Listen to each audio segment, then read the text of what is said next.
and I'm a born Muslim. My problem is that I practiced Islam when I was... Brother, first we request questions from the non-Muslims. Once all the questions from non-Muslims are over, inshallah we'll give you a chance. Yeah, but I'm telling my problem only. But you said you're Ahmad and you're a born Muslim. I am born Muslim. But now are you a Muslim or not? I'm agnostic. Oh, so now you have left the religion of Islam. Yeah, I'm confused. Okay, fine. If you have left the religion of Islam, you can ask the question, brother. Okay.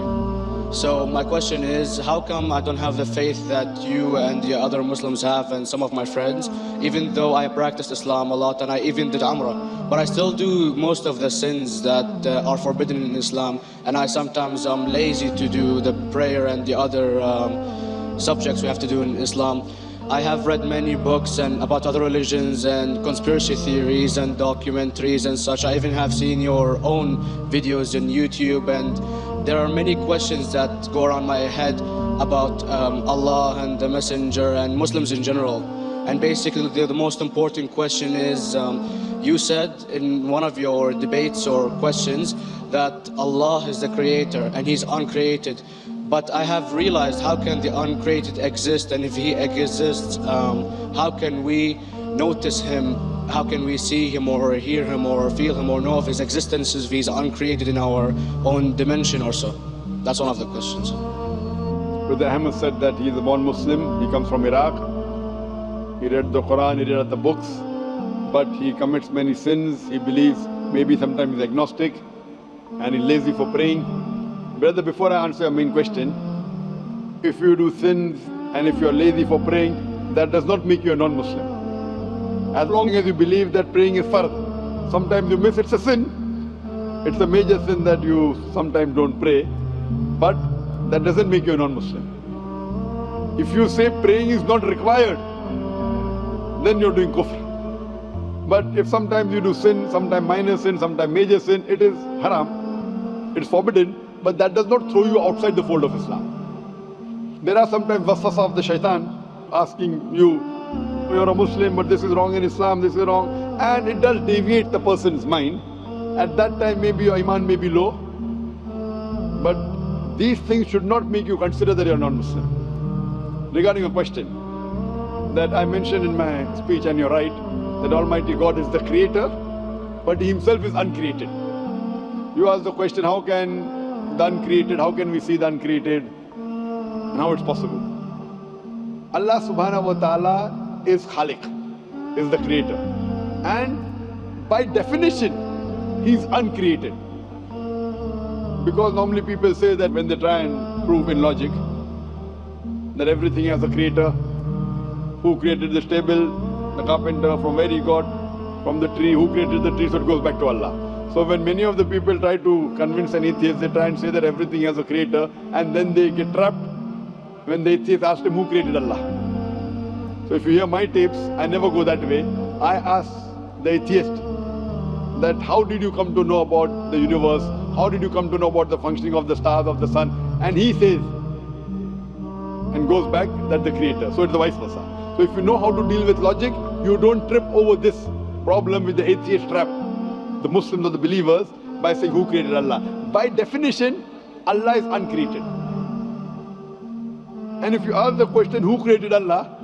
If you have heard my tapes, I give the reply.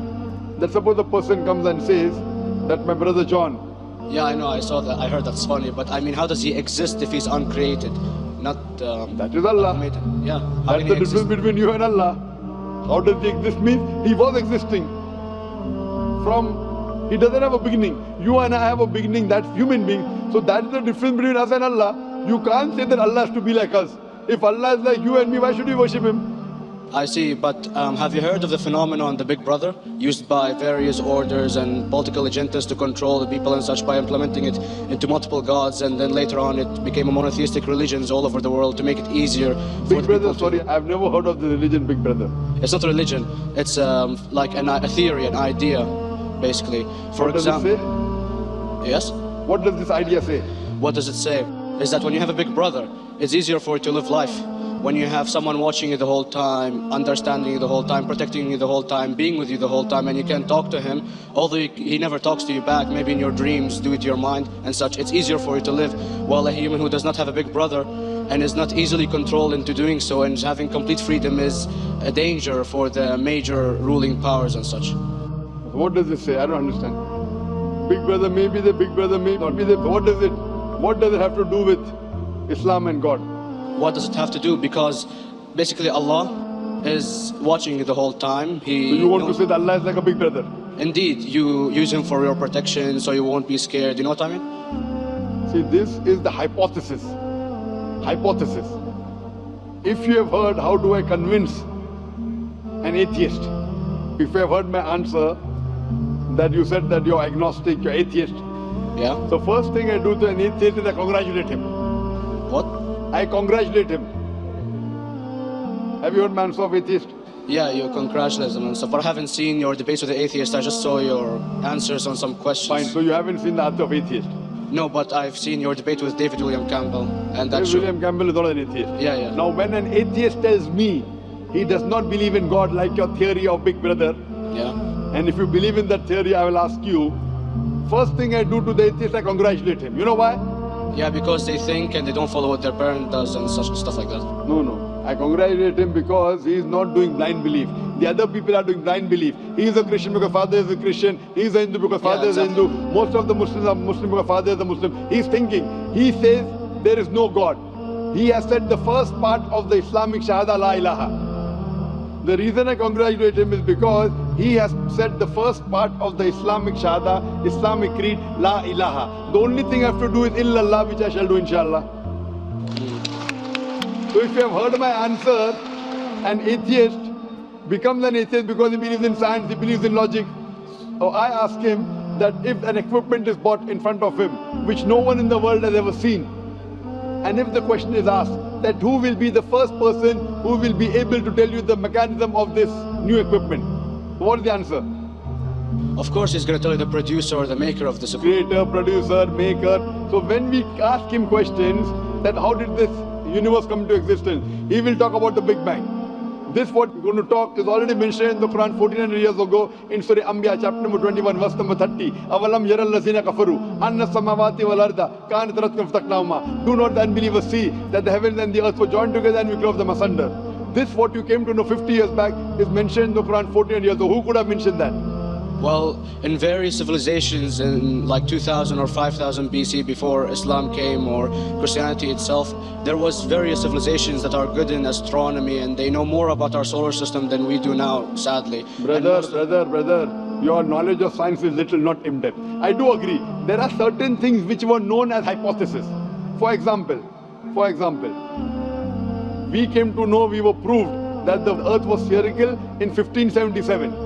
I know that in 6th century BC, there were Pythagoreans who believed that the earth was spherical.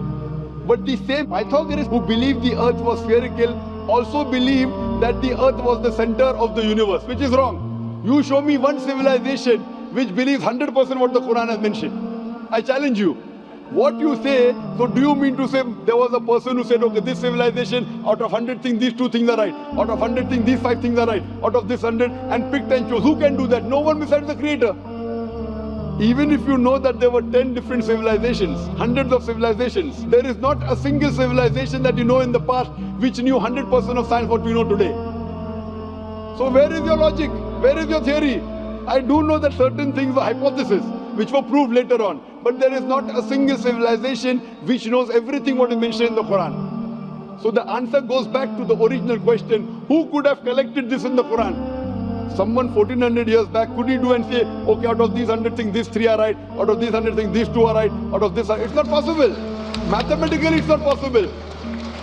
Well, you never gave the idea of extraterrestrials or so. I mean, knowledge is power, and... Brother, I'm asking a simple question. We are not come here to have a debate. Yeah. I'm asking you a question, point out a single civilization, you're asking something else. Yeah, we are not here to discuss, you can come in the room and discuss. You ask a question, I'm giving you the answer. You gave about old civilization. I told you you're right, but out of 100 things, 98 they were wrong. So I'm asking you, who could have mentioned this in the Quran? You're talking something else now. Yeah, well, I'm asking a simple question, 2 plus 2 equal how much? You are saying, I'm telling you 3 multiplied by 3 is how much? I'm asking a name, you're telling that where do you live? I'm asking a simple question, name me a single civilization which has everything what was mentioned in the Quran. Do you know of any or not? Yes or no? Well, not everything, of course. Even not 10%. Why? Babylon knows of most of the planets and such. Planet is not the only thing mentioned in the Quran. There are 1,000 things mentioned in the Quran. To say what 1,000 things are mentioned in the Quran, 10% would be equal to 100 things.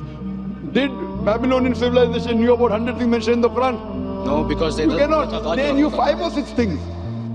In percentage wise, very small. So Of course. who can be the author of the Quran besides the creator to know what is right, what is wrong? Today science has established the hypothesis mentioned by Babylonian so many centuries back is today proven. So these were hypotheses in the past, which out of them many have been rejected, some have been accepted. So to collect all which is 100% correct has to be from the creator and no one else. Hope that answers the question.